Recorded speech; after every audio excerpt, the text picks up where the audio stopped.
याकिलून, जो लोग आपको पुकारते हैं कमरों के बाहर से, हुजरात के बाहर से, ये इनकी अक्ल नहीं है। अब अक्ल नहीं है, कुरान मजीद के अल्फाज में अक्ल नहीं है, ये शदीद तरीन मजम्मत है। ये जितना घटिया काफिर होगा, यानी सबसे जितना घटिया काफिर होगा, मुनाफिक होगा, उसके लिए अल्फाज आते हैं। सही बुखारी की तफसीर सूरत हुजरात, इन्नल्लज़ीना युनादूनका मिन वराइल हुजुरात अक्सरुहुम ला याक़िलून, हदीस नंबर 4847, इसकी शान नुज़ूल अबू बकर उमर है। उसके अलावा बस करो। मज़े की बात यह है कि जिस आयत से इस इंसान ने हज़रत अबू बकर और हज़रत उमर रज़ी अल्लाह ताला अन्हुमा की कुफ्र को साबित करने की कोशिश की है और नाकाम कोशिश की है, इस पूरी या अली मदद पार्टी का कुफ्र इसी आयत से साबित कर रहा हूँ। और क़यामत की सुबह तक इसकी पार्टी को और इसको चैलेंज है कि इस आयत से अपना ईमान साबित करके दिखाए। देखिए जी, एक बात तो ये गलत की कि बुखारी के अंदर इन्नल्लज़ीना युनादूनका मिन वराइल हुजुरात अक्सरुहुम ला याक़िलून, है पैगम्बर, जो आपको हुजरों के पीछे से आवाज़ देते हैं उनमें से अक्सर के पास अक्ल नहीं है। बुखारी वाली रिवायत के अंदर जिस आयत का जिक्र है वो या अय्युहल्लज़ीना आमनू ला तरफ़ऊ अस्वातकुम, ऐ ईमान वालो अपनी आवाज़ों को बुलंद ना करो, फ़ौक़ सौतिन नबिय्य, नबी की आवाज़ के ऊपर उनको ना रखो, वला तजहरू लहू बिलक़ौलि कजहरि बाज़िकुम लिबाज़िन अन तहबत अमालुकुम, रसूलुल्लाह के साथ इस तरह गुफ्तगू ना करो जिस तरह के तुम एक दूसरे के साथ गुफ्तगू करते हो, कहीं ऐसा ना हो कि तुम्हारे आमाल हब्त यानी ज़ाया हो जाएं।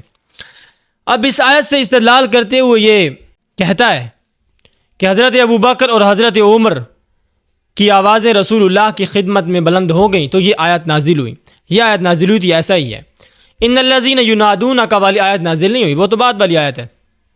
यही बात है कि हज़रत अबू बकर और हज़रत उमर का झगड़ा हो गया, एक ने फरमाया कि इसको अमीर बनाया जाए, एक ने फरमाया कि इसको अमीर बनाया जाए। ये मशवरे में जिस तरह आवाज़ें बुलंद हो गई तो फिर ये आयत नाजिल हुई कि रसूलुल्लाह की आवाज़ से अपनी आवाज़ को बुलंद ना करो। ऐसा ही है, ऐसा हो गया, बात ख़त्म हो गई। लेकिन अगर हज़रत अबू बकर और हज़रत उमर काफिर होते तो या अय्युहल्लज़ीना आमनू के लफ्ज़ नहीं होने थे, या अय्युहल्लज़ीना काफरू के लफ्ज़ होते। वहाँ पर या अय्युहल्लज़ीना आमनू, यानी अल्लाह ताला हज़रत अबू बकर और हज़रत उमर को मुसलमान और मोमिन समझते थे, तभी तो या अय्युहल्लज़ीना आमनू का, वरना या अय्युहल्लज़ीना काफरू अगर कोई तुम्हारे जैसा बंदा होता तो या अय्युहल्लज़ीना आमनू नहीं होता, बल्कि या अय्युहल्लज़ीना काफरू होता। तो ये इसी आयत से हज़रत अबू बकर और हज़रत उमर का ईमान साबित है। इनकी जितनी भी तफसीर हैं उनके अंदर ये वाक़ा जिक्र नहीं है। उसकी वजह यही है कि इस आयत से हज़रत अबू बकर और हज़रत उमर का ईमान साबित होता है। अब इसी आयत से इस पूरी पार्टी का कुफ्र किस तरह साबित होता है, इस पार्टी के नज़दीक मुझे दलाइल देने की ज़रूरत नहीं है, मैं इसका क्लिप चला दूँगा।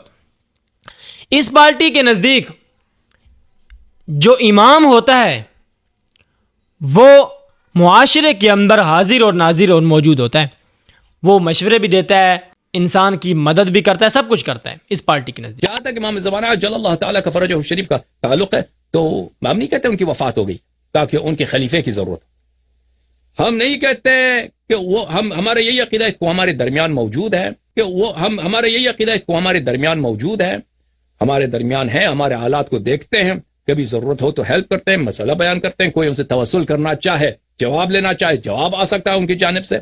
और इससे अगली बात, इस पार्टी के नज़दीक मोहम्मद और आले मोहम्मद यानी मोहम्मद सल्लल्लाहु अलैहि वसल्लम और उनकी आल यानी कि जितने भी इमाम हैं वो सारे के सारे हाजिर नाजिर हैं। मैं भी हवाला जिक्र कर रहा हूँ।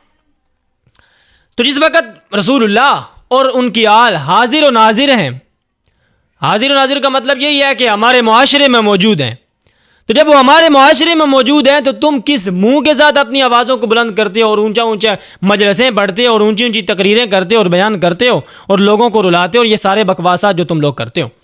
तो जिस वक़्त रसूलुल्लाह हमारी मजलिस में मौजूद है तुम्हारे बकौल, तो तुम्हारी आवाज़ें रसूलुल्लाह से बुलंद हो गई तो तुम्हारा कुफ्र साबित हो। इसलिए कि अल्लाह ताला फरमाते हैं इन्नल्लज़ीना युनादूनका मिन वराइल हुजुरात अक्सरुहुम ला याक़िलून, इसलिए कि अल्लाह ताला फरमाते हैं कि जिस इंसान की आवाज़, इस आयत के नाज़िल होने के बाद ना, जिस इंसान की आवाज़ रसूलुल्लाह की आवाज़ से बुलंद होगी उसके अमाल ज़ब्त हो गए, उसके अमाल हब्त हो गए, उसके अमाल ज़ाया हो गए, तो तुम्हारी आवाज़ें तो हर वक्त जो है वो बुलंद होती रहती। अब ये कहेंगे इमाम मुआशरे में मतलब है हमारी मजलिस में नहीं है, क्यों? तुम्हारी मजलिसें चाँद पर होती हैं, तुम्हारी मजलिसें इसी ज़मीन पर होती हैं, तो इमाम भी तुम्हारा गायब इसी ज़मीन पर है ना, हर मुआशरे में मौजूद है ना। तो इस इंसान ने अपनी पूरी पार्टी का रगड़ा निकलवा दिया। यानी जब حاضر و ناظر ہیں تو ہماری مجلس میں ہے نا، ہمارے معاشرے میں ہے نا، جب وہ ہمیں مشورے دیتے ہیں، ہماری مدد کرتے ہیں تو ہماری مجلسوں میں موجود ہے، تو تمہاری آوازیں کیوں بلند ہو جاتی ہیں؟ تو تمہارے اعمال سارے ضبط ہو گئے اور حبط ہو گئے اور ضائع ہو گئے۔ تو ابو بکر عمر کے اسلام پر بات بعد میں ہوگی، اپنا اسلام اور اپنا ایمان ثابت کرو۔